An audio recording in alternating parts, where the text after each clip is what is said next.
Good morning. Objective questions के sequence में हम लोग शुरू करते हैं क्वेश्चंस को। तो फर्स्ट क्वेश्चन आप बोर्ड पे देखें, हमने लिखा हुआ है photon is made up of A positrons, B electrons, C pi mesons, D quarks. अच्छे से आप जानते हैं क्वार्क मॉडल के अनुसार हेड्रॉन का स्ट्रक्चर क्वार्क का होता है, यानी क्वार्क से मिलकर बने होते हैं।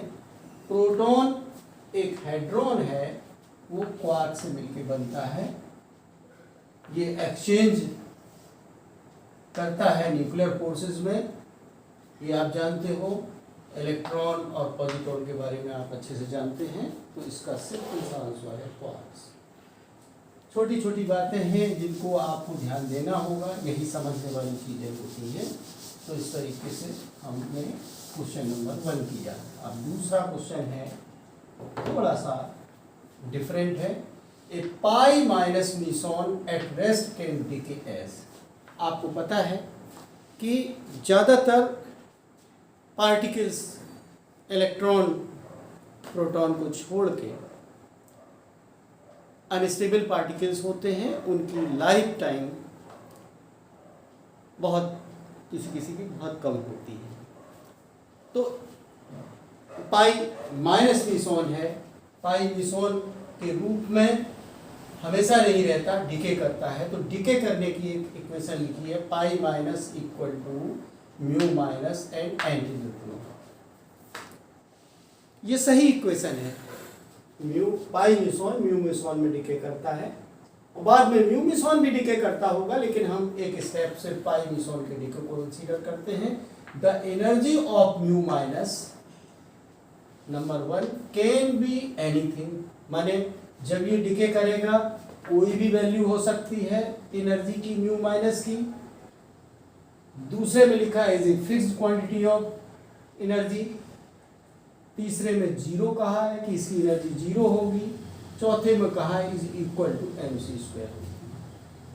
ज़्यादा टाइम नहीं लेंगे, सिंपली इसको समझ लीजिए कि फिक्स्ड क्वांटिटी होती है energy of mu minus is a fixed quantity, that is enough. बहुत ज़्यादा समझाने की जरूरत नहीं है। क्वेश्चन आप ध्यान दे दीजिए कि जब भी डिके करेगा फिक्स्ड अमाउंट ऑफ एनर्जी होगी, डिके होने के बाद जो पार्टिकल बनता है उसको। नेक्स्ट क्वेश्चन लेते हैं third. Virion number of p plus pi minus pi neutral है, ये पहले तो वाला पाई न्यूट्रल। अब बेरोन नंबर का आइडिया आपको अच्छे से समझ लेना चाहिए। ऐसे तो बहुत सारे बदल के क्वेश्चन बन सकते हैं। एक बार फिर मैं रिपीट कर दूं कि जो भी वेरिएंस होते हैं उनमें जो पार्टिकल्स होते हैं उनका +1 होता है, जो एंटी पार्टिकल्स होते हैं उनका वेरिएंट नंबर -1 होता है। सिमिलरली आप लेप्टॉन नंबर भी रट सकते हो कि जो भी लेप्टॉन्स में आपने पार्टिकल्स को याद कर रखा है उनमें जो लेप्टॉन्स होंगे उनका +1, एंटी पार्टिकल्स होंगे, एंटी लेप्टॉन्स होंगे उनका -1 होगा। ऑल अदर पार्टिकल्स के लिए लेप्टॉन नंबर 0 होगा। जैसे जो बेरियन नहीं है उसका बेरियन नंबर 0 होगा, ऐसे ही जो लेप्टॉन नहीं है उसका लेप्टॉन नंबर 0 होगा। तो अब आप देखिए कि इसमें p plus pi 0 pi minus, अब आप इसमें ध्यान दीजिए कि पाई 0 बेरियन नहीं है तो इसका 0 होगा बेरियन नंबर। पाई माइनस भी बेरियन नहीं है, इसका भी 0 होगा। तो चाहे आप इसमें जोड़ दीजिए, अगर इसमें बेरियन जोड़ा जा रहा होगा या घटाया जा रहा होगा तभी तो बेरियन नंबर की बात करोगे। ये बेरियन है, इसका +1 होता है। तो अब ऑप्शन में 0 लिखा है, -1 लिखा है, +2 लिखा है, +1 लिखा है। तो अगर इसका p का +1 है तो इन तीनों का मिला के भी +1 ही होगा। तो सही इसका आंसर है D +1। तो baryon number of p plus pi 0 plus pi minus is +1, that is the answer. तो कंफ्यूज करने के लिए, जिसको ज्ञान नहीं है बेरियन नंबर क्वांटम नंबर का, उससे गलती हो सकती है, इसलिए इस क्वेश्चन के बहाने मैंने और वेरिएशन होने पे भी आप जान सके इसलिए ये डिस्कस किया। नेक्स्ट क्वेश्चन है, एक्चुअली ये जो क्वेश्चंस हैं अब आगे आने वाले हमने पुराने गेट पेपर्स से लिए हैं। ये जो पेपर्स हैं, क्वेश्चन नंबर हम 4, 5 और 2 क्वेश्चन लिए हैं गेट 2000 से, जो कि न्यूक्लियर पार्टिकल फिजिक्स से रिलेटेड हैं। तो इनको देख लीजिए, डिफिकल्ट ये भी नहीं, अगर आपको समझ आ जाए सब्जेक्ट तो चाहे गेट का क्वेश्चन हो चाहे कहीं का भी हो। तो एन, सीधे क्वेश्चन पे आते हैं। एन, इसमें आप देखिए, an admissible potential between the proton and the neutron in a deuteron. आपने पढ़ा ड्यूट्रॉन में क्या होता है, एक प्रोटॉन होता है और एक न्यूट्रॉन होता है। तो इनके बीच एक पोटेंशियल फील्ड होगा जिससे एक साथ रहते हैं। उसके लिए क्वेश्चन है, an admissible potential between the proton and the neutron in a deuteron is, कैसा होगा, कूलम पोटेंशियल होगा, हार्मोनिक ऑसिलेटर वाला होगा, या फाइनाइट स्क्वायर वेल होगा, या इनफाइनाइट स्क्वायर वेल। आपको नहीं रटा होगा, रट लीजिए, इनफाइनाइट स्क्वायर वेल होता है। आप कहीं से रेफरेंस चेक करेंगे तो आपको यही आंसर मिलेगा। तो ठीक है, न्यूट्रॉन प्रोटॉन के बीच में जो पोटेंशियल काम करता है, बिना पोटेंशियल के फोर्स लगता ही नहीं है, सिंपल सी बात है। तो ये इनफाइनाइट स्क्वायर वेल पोटेंशियल, ये फोर्थ आंसर था। अब नेक्स्ट क्वेश्चन है 5th, ये भी 2000 में आया है गेट में। The neutron is a known to be in a state with, माने जो न्यूट्रॉन होता है, न्यूट्रॉन प्रॉब्लम आपके सिलेबस में है इसलिए मैं ये कंसीडर कर रहा हूं। The neutron is known to be in a state with s equal to 1, j equal to 1, i equal to 0।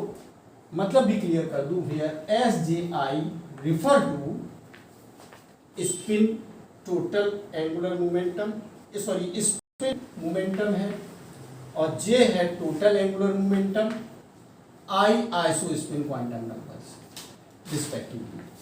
बस इतनी सी बात है कि न्यूट्रॉन में स्टेट जो spin total angular momentum iso spin quantum number की जो डिफाइन की जाती है वो s इक्वल टू 1 होता है, j इक्वल टू 1 होता है, i equal to 0।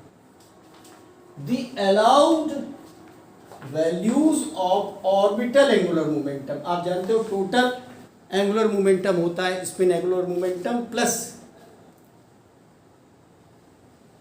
Angular quantum number, spin plus angular माने ऑर्बिटल प्लस स्पिन मोशन को मिला के टोटल एंगुलर मोमेंटम बनता है। तो values of orbital angular momentum quantum number LR कौन कौन सी होंगी, बहुत सिंपल सा क्वेश्चन है, 0, 1, 0, 2, 0।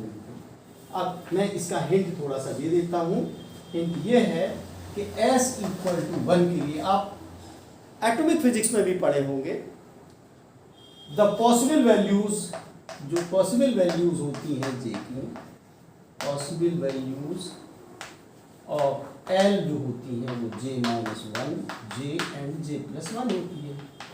अब s इक्वल टू 1 है तो j-1 से क्या हुआ, 1-1, ये j का मतलब 1 हो गया और j+1 का मतलब 1+1, तो 1-1 से 0, इससे 1 बना और 1+1 से 2। तो इसमें जो 0, 1, 2 आंसर लिखा है D, ये होगा। आप ये एक्चुअली जो बोरो किया गया है shell model of the nucleus, ये एटॉमिक मॉडल से ही बोरो किया गया है, चाहे वो ऑर्बिटल और स्पिन का कंसेप्ट हो। इसमें j इक्वल टू l+- की जो थ्योरी है इसमें भी लगती है। तो इस तरीके से हम लोगों ने 5 क्वेश्चंस देखे, जिसमें 2 क्वेश्चंस हमने गेट से लिए हैं। ये 2000 का पेपर अगर आप देखना चाहेंगे वहाँ से हमने ये 2 क्वेश्चन लिए हैं। अब जो नेक्स्ट क्वेश्चन है वो 2001 से हम लेने जा रहे हैं, क्वेश्चन नंबर 6। क्वेश्चन नंबर 6 देखिए, the cross section of the reactions, ये न्यूक्लियर रिएक्शन का है। The cross section of the reactions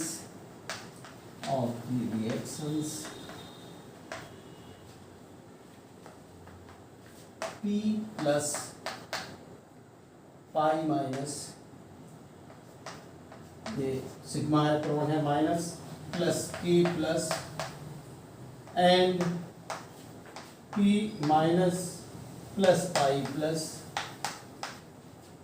equal to sigma minus plus K minus. ये इस तरीके से होता है। मैं आपको एक चीज बता दूं, जैसा कि मैंने पिछले वीडियो में बोला था कि जो एग्जामिनेशन की जो पॉलिसी होती, किसी पेपर की पॉलिसी होती है, उसमें सिंपल, मीडियम और कुछ क्वेश्चन जो 5-10%, जैसे मान लिया टोटल 50 क्वेश्चन में 5 क्वेश्चन इस तरह भी हो सकते हैं। इस पॉइंट ऑफ व्यू से मैंने गेट के भी क्वेश्चंस डाल दिए हैं ताकि आप ज़्यादा से ज़्यादा क्वेश्चन एंड मार्क्स स्कोर कर सकें, क्योंकि इसी आधार पे आपको एमएससी प्रीवियस और एमएससी फाइनल का रिजल्ट बनना है। इसलिए तो ज़्यादा से ज़्यादा आपके मार्क्स आए। तो आप पहले क्वेश्चन समझ लीजिए। The cross section of the reactions, एक रिएक्शन ये है और एक रिएक्शन ये है, at a given energy R, at a given energy R, the same due to अगर इनकी चाहे ये रिएक्शन हो चाहे ये रिएक्शन हो, इनकी अगर समान आती हैं, due to number 1 a baryon number conservation से आप समझाएंगे, नंबर कंजर्वेशन,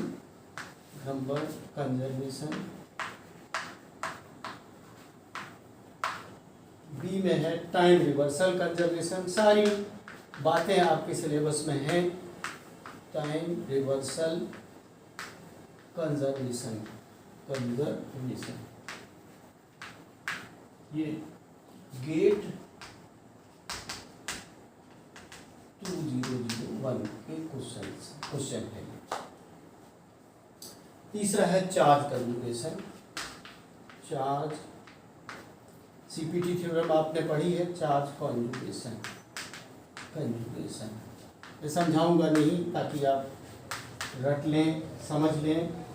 पेरिटी कंजुगेशन मैं आपको इस टाइप का बारे में बता दूं, आपको देख लीजिए। पेरिटी कंजर्वेशन हो गया, चार्ज कंजुगेशन हो गया। तो चार्ज कंजुगेशन इसका आंसर है, इसको रट लीजिए। अगर इस टाइप के क्वेश्चन आएंगे तो एज सच आ जाएंगे, समझ गए होंगे। Cross section of the reaction, ये रिएक्शन है P प्लस पाई माइनस की, एक रिएक्शन ये है P प्लस पाई माइनस, देखिए लेफ्ट साइड में जो रिएक्टेंट्स हैं वो P प्लस पाई माइनस है, और ये प्रोडक्ट्स में अंतर है सिग्मा माइनस K प्लस। इसमें सिग्मा माइनस K प्लस की जगह पे है K माइनस, इतना अंतर है। जहाँ P प्लस है यहाँ P माइनस है, माने ये प्रोटॉन है, यहाँ पे एंटी प्रोटॉन है, इतना अंतर है। तो बस P प्लस है तो यहाँ K प्लस है, यहाँ P माइनस है, K माइनस है। ये कह रहे हैं कि अगर क्रॉस सेक्शन समान है तो कौन सी वजह से ये समान होंगे, तो आप चार्ज कंजुगेशन की वजह से समान है। क्योंकि चार्ज कंजुगेशन माने पार्टिकल से एंटी पार्टिकल की बात करता है, तो यहाँ पार्टिकल है, ये एंटी पार्टिकल है। मैं समझता हूँ कि इतना समझाना आपके लिए काफी है। क्वेश्चन नंबर 7 हम नेक्स्ट करने जा रहे हैं। ये भी 2001 से ही है। एक बार फिर उसका हिंट आप देख सकते हो। Both the nuclear reaction is the outcome of strong interaction, जो हमने करी थी स्ट्रॉन्ग इंटरेक्शन की है, because the K mesons are one of the products. K mesons जब भी प्रोडक्ट्स में आते हैं तो वो स्ट्रॉन्ग इंटरेक्शन की होती है। अब क्वेश्चन फिर रटने वाला है 7th क्वेश्चन, उसको हम लोग करते हैं। सिर्फ रटने हैं, समझने हैं, एक बार दिमाग में आपके बना रहेगा और एग्जाम में आता है तो आप कर ले जाएंगे। Which of the following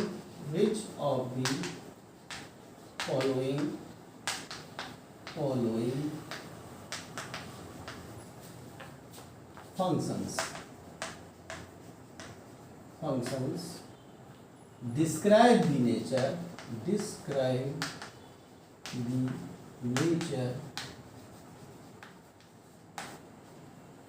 of interaction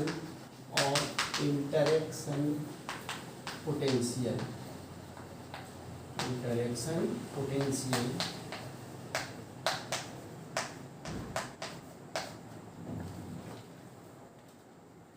VR between two quarks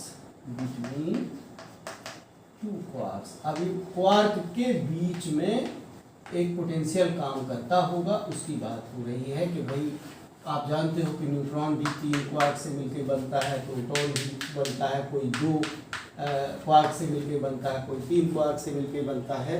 तो यहाँ भी एक पोटेंशियल लगता है, इतना हम इशारा कर रहे हैं। Inside a nucleon quark, inside a nucleon के अंदर क्वार्क्स होते हैं। Inside a nucleon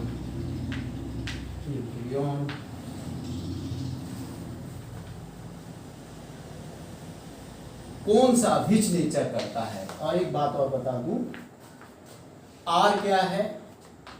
are is the distance between, अभी ऑप्शन में आएगा R, distance between the quarks,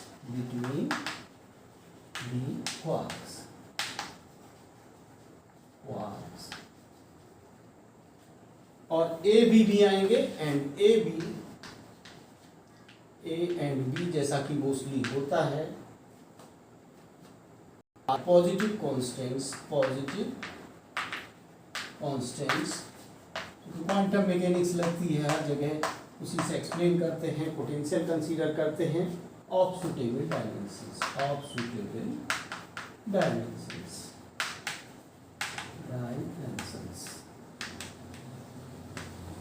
okay, तो ए आंसर है। हम रटाएंगे, ज़्यादा समझाएंगे नहीं, क्वेश्चन समझ में आ जाए ताकि आप रट लें।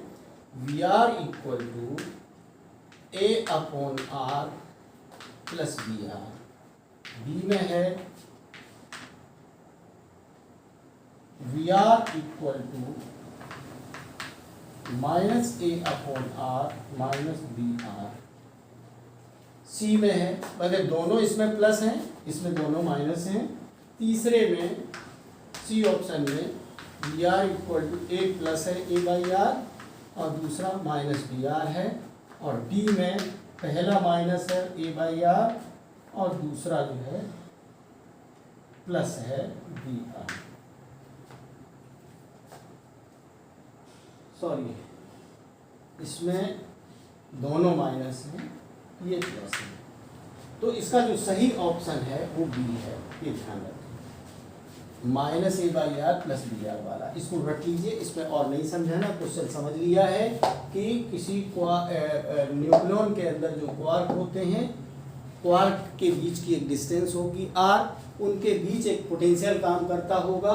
वो पोटेंशियल किस से डिफाइन किया जाता है, किस इक्वेशन से, वो बी वाला है ऑप्शन। आगे बढ़ते हैं, ये भी 2001 का ही है क्वेश्चन नंबर 8। क्वेश्चन नंबर 8 हम लेते हैं। आप देखेंगे कि कोई क्वेश्चन डिफिकल्ट होते नहीं है, बल्कि हमारे समझ में सब्जेक्ट की कमी होती है। Question number 8, which of the following reactions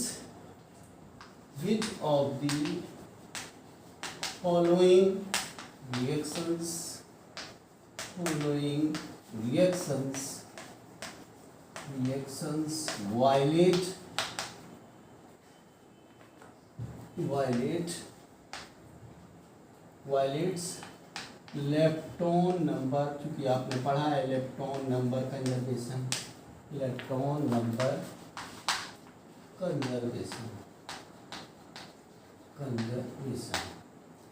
अब जो इक्वेशन है ए में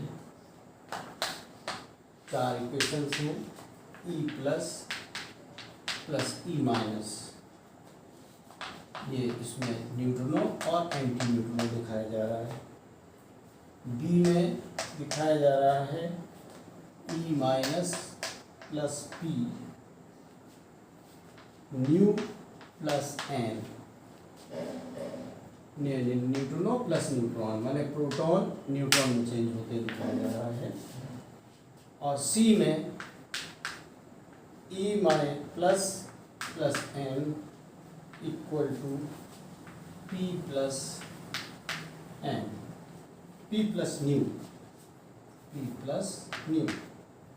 और डी में mu minus equals E minus plus nu bar. ये ध्यान रखें, इलेक्ट्रॉन नंबर भी आपको याद कराना चाहेंगे हम हिंट के लिए। आंसर तो वैसे इसका सी है, सही रख सकते हो, लेकिन समझाने के लिए इलेक्ट्रॉन नंबर आपको लेफ्ट हैंड साइड का जोड़ के देखना पड़ेगा, राइट हैंड साइड का देखना पड़ेगा। तो इलेक्ट्रॉन नंबर जो होता है न्यूट्रॉन और प्रोटॉन के लिए, जो इलेक्ट्रॉन नंबर है वो 0 होता है। क्या होता है? 0। और E प्लस का होता है L इक्वल टू +1, और E माइनस के लिए होता है, सॉरी, E प्लस के लिए होता है L इक्वल टू -1। चूंकि इलेक्ट्रॉन का हम प्लस मानते हैं और इलेक्ट्रॉन का एंटी पार्टिकल होता है पॉजिट्रॉन, इसका प्लस होगा, +1। इसके अलावा न्यूट्रॉनों का होता है 1 और एंटी न्यूट्रॉनों का होता है -1। क्योंकि सारे इलेक्ट्रॉन्स हैं, न्यूट्रॉन प्रोटॉन को छोड़ के electron, positron, neutrino, anti neutrino सब के लिए जो है, ये हमने L लिखा नहीं है, ये न्यू के लिए L इक्वल टू 1 है और एंटी न्यूट्रिनो के लिए L इक्वल टू -1 है। तो इससे जब आप बैलेंस कराएंगे तो जिसमें बैलेंस नहीं होगी वही इसका आंसर है, कि जिसमें वायलेट हो रहा है तो वायलेट होने वाली इक्वेशन। हमें ये नहीं देखना कि वो जो है इक्वेशन सही है कि गलत है, ये रिएक्शन कैसी है, हमें ये देखना है कि दोनों साइड के इलेक्ट्रॉन नंबर सही है कि नहीं। आप इलेक्ट्रॉन्स की इस ऐसे क्वेश्चन को करने के लिए हमारा सजेशन है कि इलेक्ट्रॉन्स को पहचान लीजिए और उसके एंटी पार्टिकल का -1 होता है, अदर के लिए 0 मानिए। अब गेट 2000 का क्वेश्चन लेते हैं और क्वेश्चन नंबर आते हैं हम लोग 9 पे। 9 में है, बहुत सिंपल सा पूछा गया है, nuclear forces are. Nuclear forces are, ये क्वेश्चन समझने में आपको देर नहीं लगेगी। स्पिन डिपेंडेंट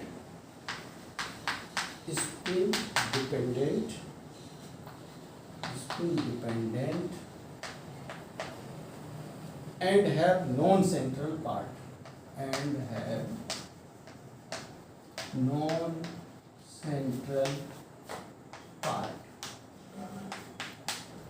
जैसे सेंट्रल पोटेंशियल आपने पढ़ा तो non central part.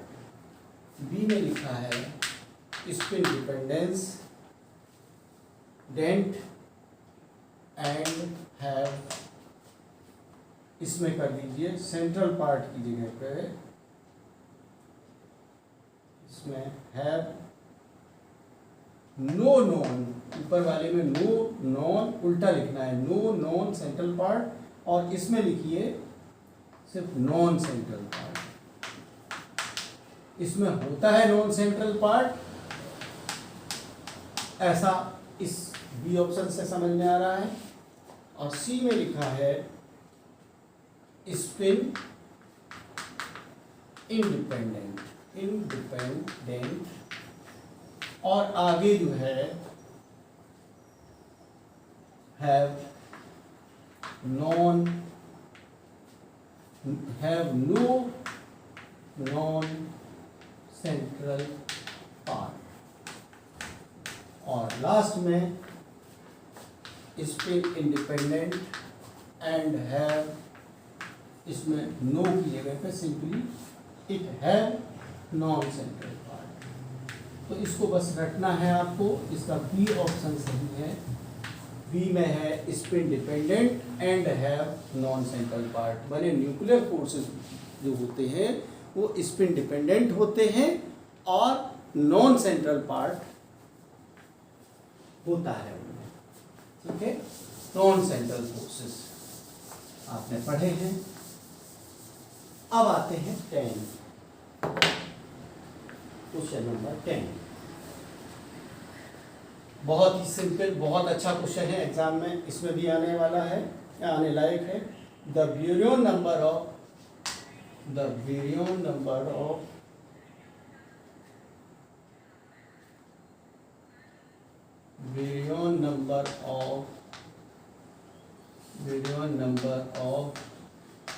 proton, the lepton number of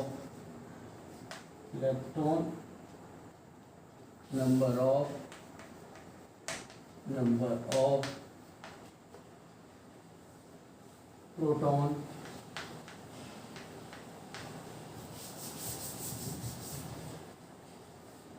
Bureau number of electron, Bureau number of electron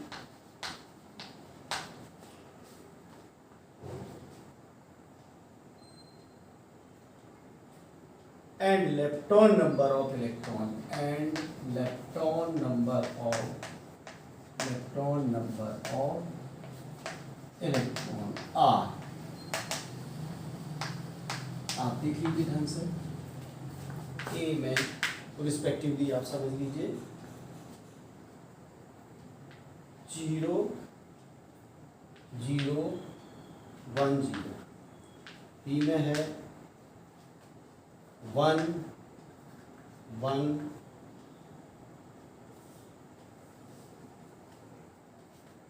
0 1।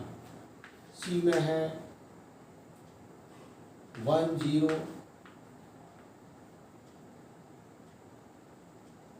0 1। D में है 0 0 1 0। अब अगर हम अभी इसके पहले ही बता चुके हैं कि प्रोटॉन बेरियन है तो उसका बोरियन नंबर 1 होगा। अब चूंकि इलेक्ट्रॉन है नहीं तो उसका 0 हो जाएगा। तो 1 किसका है, देखो 1 1 वाले आंसर 2 ही है इसमें।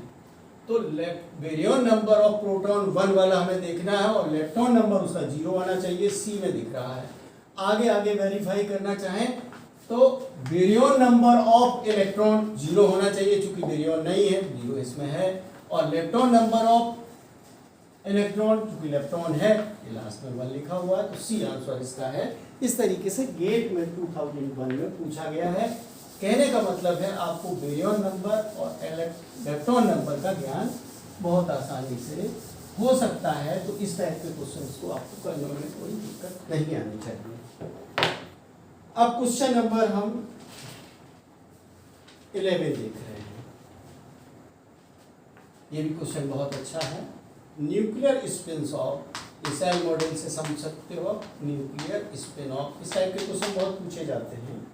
Spins of 6C14 and 12Mg25 nuclei are respectively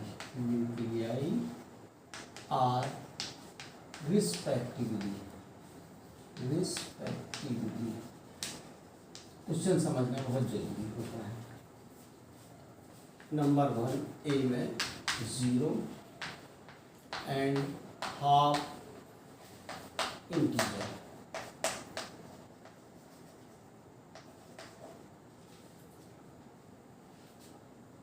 दूसरा है half integer and 0, half integer and 0। सी में है एन इंटीजर 0 से हाफ इंटीजर, फिर एन इंटीजर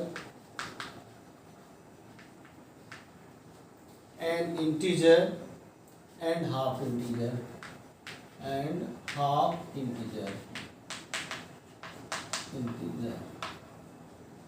डी में है बोथ हाफ इंटीजर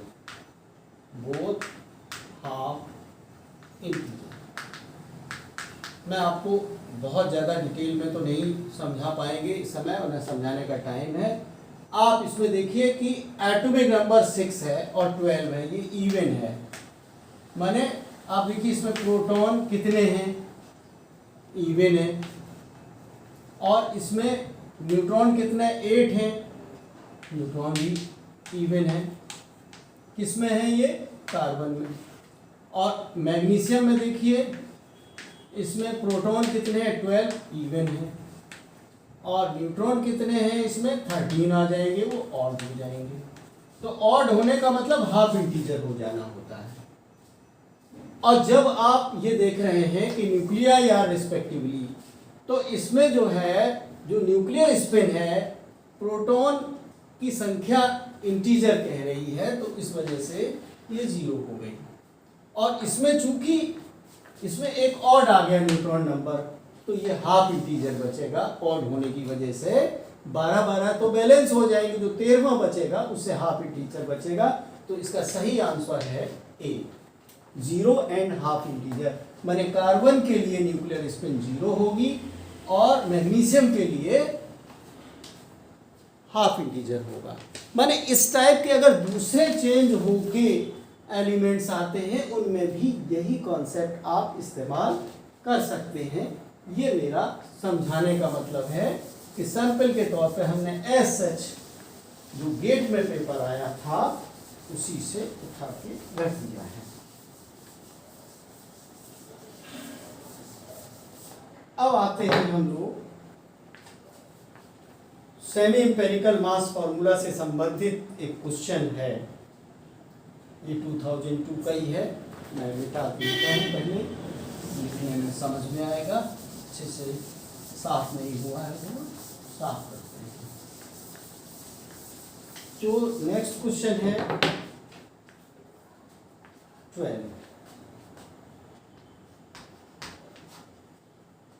12 में है the asymmetry terms, the asymmetry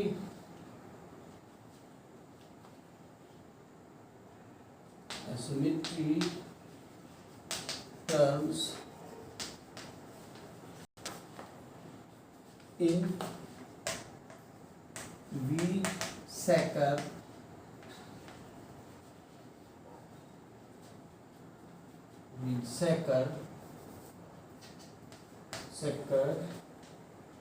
semi empirical mass formula, semi empirical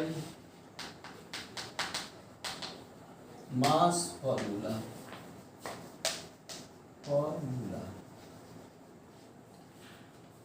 is because of, मतलब आपको मैं यहाँ सेमी एम्पेरिकल मास फॉर्मूला नहीं लिख रहे हैं, ये क्वेश्चन में भी नहीं लिखा है, लेकिन हमें ज्ञान होना चाहिए कि सेमी एम्पेरिकल मास फॉर्मूला में एक एसिमेट्री टर्म भी आता है, कूलम टर्म होता है। इसी तरीके से जो एसिमेट्री टर्म होता है वो किस वजह से आता है, ये आपको याद रखना है। इज बिकॉज ऑफ क्यों आता है ये पहचानना है, बेसिक क्वेश्चन है। Because of number 1 non spherical shape of nucleus, non spherical shape of the nucleus. क्या ये सही है? सही नहीं है, उसकी वजह से नहीं आ रहा है। दूसरा है non zero spin of nucleus, non zero spin of the nucleus. C में है unequal number of protons and neutrons. क्या इसकी वजह से आता है? Unequal number of neutrons and protons. पूरा नहीं लिख रहा हूँ टाइम बचाने के लिए। इनसाइड द न्यूक्लियस भी लिखा हुआ है, पूरी बात लिखते हैं IIT गेट वाले। इनसाइड द न्यूक्लियस नहीं लिख रहा हूँ, आप समझ लीजिए, इतना समझ सकते हैं। और डी में है odd number of protons inside the nucleus, odd number of protons inside the nucleus. इसका सही आंसर यही है। जब आप पढ़ेंगे तो मोटे मोटे तौर पे प्रोटॉन्स इनसाइड दी न्यूक्लियस, उसी की वजह से एसिमेट्रिक हो जाती है। बस इतनी सी बात है, ये ऑप्शन सही है। तो सेमी एम्पिरिकल मास फार्मूले को सिर्फ आप देख डालिए, उसमें 1 2 3 4 ये टर्म्स होते हैं, कौन किसकी वजह से होता है ये पूछने योग्य बनता है। उसी में से IIT में गेट पर पूछ लिया गया था। ये क्वेश्चन हमने इसलिए कंसिडर किया क्योंकि जनरल टाइप का है, सिलेबस के जनरल क्वेश्चंस भी सिलेबस से दूर दराज हैं, इक्का दुक्का पूछ दिए जा सकते हैं, इसलिए मैंने इस क्वेश्चन को सेलेक्ट कर लिया। 13 क्वेश्चन नंबर दे देते हैं जो स्पिन एंड पेरिटी से संबंधित है क्वेश्चन। स्पिन एंड पेरिटी दोनों ही चीजें आप जानते हो। पेरिटी ऑफ, ये बहुत बार यही क्वेश्चन कॉम्पिटिशन्स में पूछा जाता है। Beryllium 49 Be49 nucleus as predicted by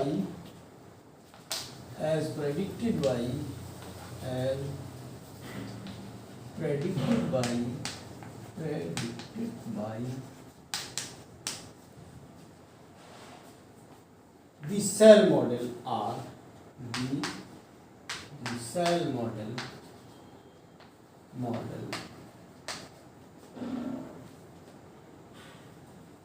are respectively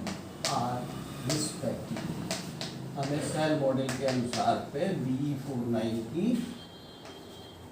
क्या चाहिए, स्पिन चाहिए और पेरिटी चाहिए। इनके ऑप्शंस देख लीजिए। ए में है 3/2 एंड ऑड। पेरिटी दो टाइप की होती हैं, even parity and odd parity. और स्पिन की वैल्यू कभी 1/2 0 3/2 इस तरीके से लिखी जाती है। तो 3/2 एंड ऑड लिखा है, 3/2 एंड ऑड। बी में लिखा है 3/2 एंड इवन। सी में लिखा है 1/2 एंड इवन, 1/2 एंड इवन। और डी में लिखा है 1/2 एंड ऑड। इसका सही आंसर है, मैं इस पर टाइम वेस्ट नहीं करेंगे, स्पिन इसकी 3/2 होती है। Be49 आप पहचान लीजिए, इसमें 4 प्रोटॉन्स हैं 5 न्यूट्रॉन्स हैं, इतना ध्यान रखिए। जो भी न्यूक्लियस होगा इसका, अब उससे ये निकाली जा सकती है। मैं करके हिंट में कहिए तो बता दूं। नंबर ऑफ पी इसमें 4 है। इसका सॉल्यूशन आप थोड़ा सा देखना चाहें तो देख लीजिए, या ना देखना चाहें तो ना देखिए। इसमें प्रोटॉन की संख्या 4 है जो कि इवन है, और स्पिन ड्यू टू प्रोटॉन जो है 0 होगी। स्पिन जो है ड्यू टू प्रोटॉन 0 नहीं होगी, प्रोटॉन 0 है। और इसमें जो है नंबर ऑफ न्यूट्रॉन्स 5 है, नंबर ऑफ न्यूट्रॉन्स 5 है। तो सेल मॉडल टर्म्स के हिसाब से इसकी जो स्पिन है वो निकाली जा सकती है। सेल मॉडल टर्म्स के हिसाब से, सेल मॉडल टर्म्स जो लिखे जाते हैं मैं डायरेक्टली लिखे देता हूँ, उन पे समझा रहे हैं बस।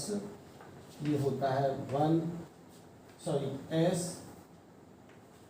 हाफ एंड 2 और P, SP D के डिस्ट्रीब्यूशन से निकाला जाएगा इसको 3, और इससे स्पिन कैलकुलेट होगी इसकी 3/2। और निश्चित रूप से पेरिटी जो डेफिनेशन होती है, इतना भी मैं बता दूं, वो होती है -1 टू दी पावर n। जो n की वैल्यू आएगी उससे जो माइनस होती है तो ऑड पेरिटी हो जाती है, इससे ये -1 निकलेगी। Therefore BE has odd parity. तो ऑड पेरिटी हो गई, 3/2 स्पिन हो गई। A option is correct. यानी इस टाइप की चीज़ गेट पर पूछे जाते हैं। अगर आप गेट के भी एग्ज़ाम का भरा होगा तो उसमें भी आपको एक सोच, ऐसे क्वेश्चंस को देख के हिम्मत आएगी कि बहुत डिफ़िकल्ट नहीं होता, हम इसमें भी इसी तरीके से जैसे न्यूक्लियर फिजिक्स में है वैसे आगे भी हम लोग कर सकते हैं। अब मैं 2003 वाले 2-3 क्वेश्चन ले लेता हूँ, मैं ख़त्म करता हूँ। 2003 अब क्वेश्चन नंबर आता है 14। द न्यूक्लियस, सॉरी, फिर उसी न्यूक्लियस को ले लिया इसने, जो भी सेटर था उसको बड़ा पसंद था। The nucleus of BE49 consist of, अब दूसरी चीज पूछी है, consist of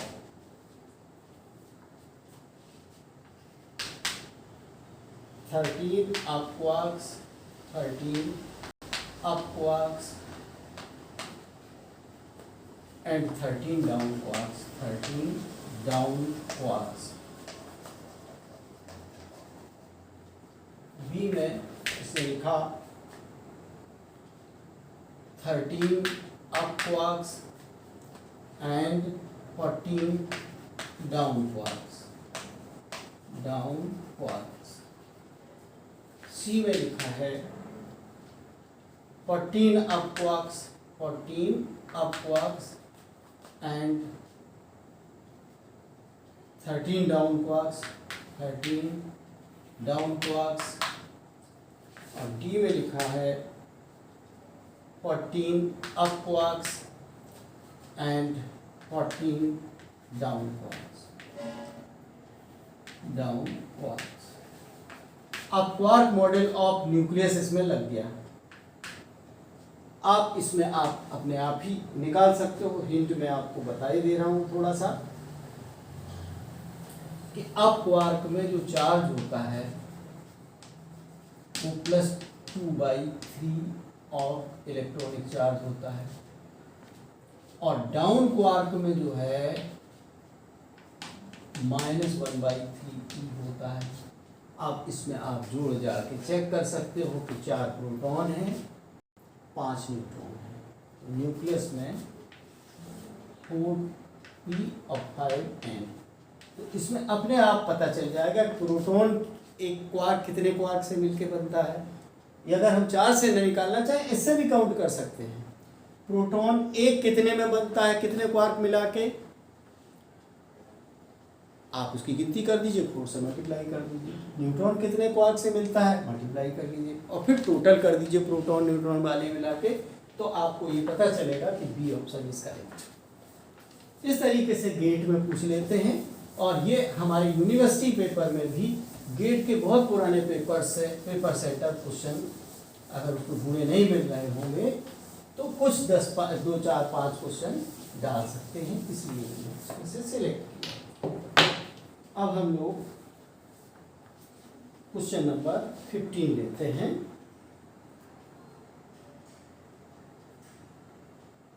Which of the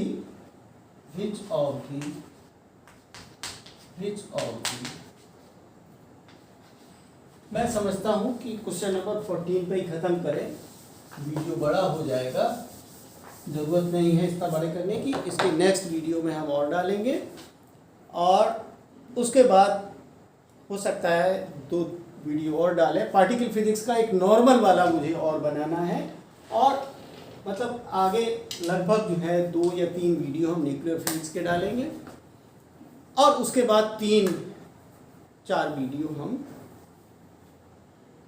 physics of nano materials के डालेंगे। आप इंटरेस्ट के साथ पढ़िए, और उसमें आप कमेंट ज़रूर लिखें, ताकि हमें ये पता चले कि 9 लोग हैं, 9 लोग इंटरेस्ट के साथ देख रहे हैं और फ़ायदा उठा रहे हैं। हमें मेहनत करने में इंटरेस्ट तभी आएगा जब आपकी तरफ से रिस्पॉन्स मिलेगा। Thank you very much. यहीं पे ख़त्म करते हैं।